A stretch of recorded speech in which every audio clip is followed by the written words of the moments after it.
Viszonylag sokat járok ilyen-olyan üzleti közösségekbe, ahol föl szokott merülni a kérdés, hogy milyen egy jó szakember. Hát szerintem a jó szakember legfőbb ismérve az, hogy felelősséget vállal a munkájáért. És ebből a szempontból mondjuk, ha veszünk egy tetőfedőt, akkor azt mondhatjuk, hogy a tetőfedőnek funkcionálisan és szakértelme alapján az a munkája, hogy a tetőt vegye, ami legyen szép és működjön természetesen, de azért az sem áll, ha felelősséget tud azért vállalni, hogyha jön egy nagyobb havazás, és mondjuk egy pár kiló hó megtelepszik ott a tetőn, akkor az nem fog rám vagy a családomra szakadni.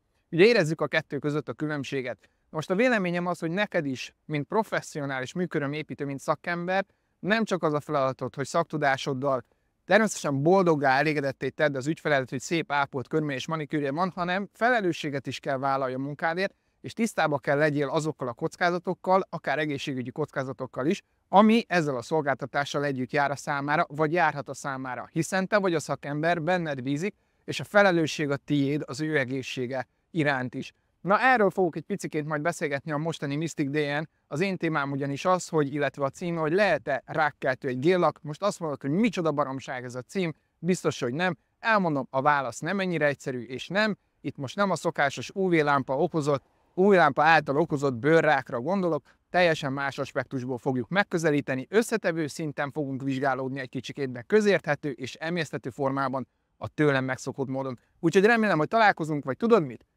Ajánlom, hogy találkozzunk.